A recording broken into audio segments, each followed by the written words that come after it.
I'm Dave Wurzel, and you're watching PHTV4 Police Update. And on Police Update today, we're going to take a look at scams, and specifically a couple types of scams that have been out there recently, one very recent.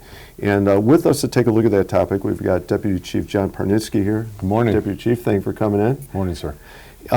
This is one of those topics that I think is so important to address, make people aware of, and at the same time, incredibly frustrating because these are constantly evolving, right? Yep. The bad guys or bad actors are coming up with new ways to work an angle. Yeah. Yeah, they're finding different ways. They're trying to get you to click something, to move money over, to get to them, so then they can take over. Yeah. Let's, the ones I want to ask about first, I know there's a third one we're going to get to take a look at too, student loan debt relief of some kind. Mm-hmm. And then we're also going to talk about scams related to, and I've had to receive these where you get something from like a, toll agency, threatening Sure. a fine or something. But let's talk about student loan debt relief first. And I want to throw out this number here because this was really kind of frightening, I thought. The Federal Trade Commission recently settled a case against a company that had tricked consumers into paying $16.7 million in upfront legal fees. That's crazy. And we're going to talk about the upfront part. That's probably the big issue here, I think, right? So can we talk about what does a student loan debt relief scam look like, and what are they targeting, and how are they trying to get your money? They're trying to get you to sell your student loans to a high interest front end way. You pay up some upfront fee, and they're promising lower rates. They're promising a different way, a longer payment, something where it's going to put a relief on what you have to pay monthly. But in the end, it's not what they're selling you. Mm-hmm. So what sounds good in presentation is not. That probably should be a flag in itself. Sure. Okay. It's the old "too good to be true" motto. If you're being told, I need you to pay me this up front, give me all your certain information that you shouldn't be sharing, these should be flags going off in your head. So. Okay, and especially the upfront fee. Not that there wouldn't maybe normally be a fee, but once that upfront fee, like they want you to move the money. So I guess that would be my question. If somebody has a college loan, we're not necessarily talking about young people. Anybody can have a college loan. You're paying it for your kids' college.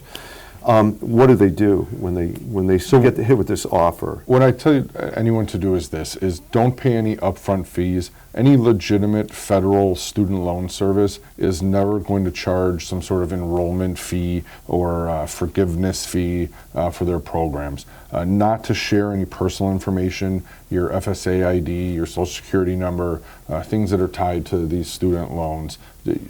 Don't share any of these with these lenders or these people sending these offers. And then contact the people that are holding your loans now, the Nelnets, the Aid Advantage, these different companies, and explain to them what is going on. And they can walk you through why these are scams or why this isn't the golden ticket per se. Right.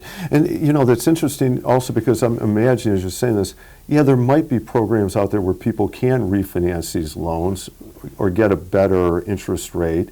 There are true loan refinancing ways to do that, but you should seek them out, right? Like if you're getting called or you're getting emailed with these offers, you should be somewhat hesitant to that. Like when you're comfortable to do that, that is something that you should seek out and find reputable ways. There is a few ways that if you are a victim of this or if you think you are, you can report it to reportfraud.ftc.gov, or the Department of Education does have a Federal Student Loan Aid Information Center. I think you're going to share the phone number, but it's 1-800-433-3243. And you can call them. This is the Department of Education's Federal Student Aid Information Center. All right, very good. Thank you for sharing that.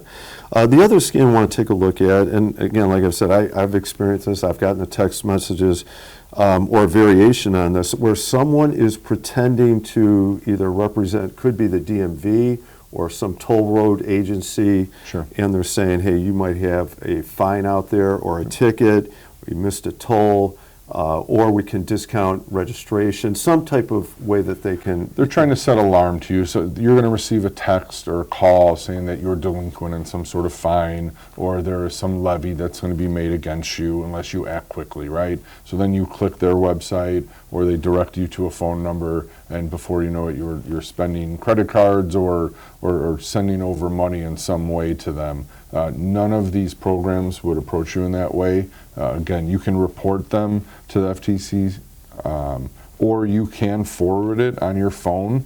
If you type 7726 and put in parentheses the word spam, this is alerting those same people that you're receiving these alerts, and that these phone numbers that are tied to them are tied to these fraudulent groups. Okay. And probably the same advice like the other one, if you're hit with this, don't do anything yet. Don't act right away, right? If, I've always called, if you receive this, tell them to mail it to you.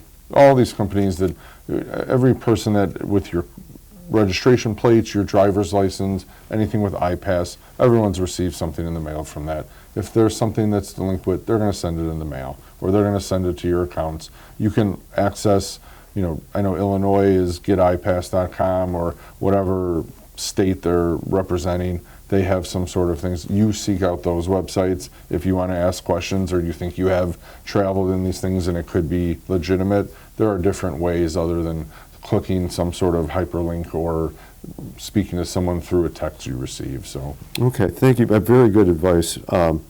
Help people avoid those scams. Yeah. And then you mentioned there was one other scam that also is very... So it's similar to that, but we're seeing a lot now lately is stuff with cryptocurrency. People, myself included, in the last week have received multiple texts and emails saying that, hey, click this button to complete your Coinbase transfer or something with your cryptocurrency. People click these scams, they're then sending money or moving money from what is legitimate, their cryptocurrency wallets, to a different wallet under the threat or guise that something's been compromised and there's some sort of law enforcement officer that is helping them. Again, this should be something that flags go off in your head. If you're receiving something or a text that says your crypto wallet has been compromised, or you need one more step to complete a transfer that you didn't start, then this is a new scam we're seeing, and it should alert you to that. So again, don't act on these, don't share any information, don't move any money, reach out through your provider or whoever you're using for your wallet, and make sure that these are real issues, and most times they're not.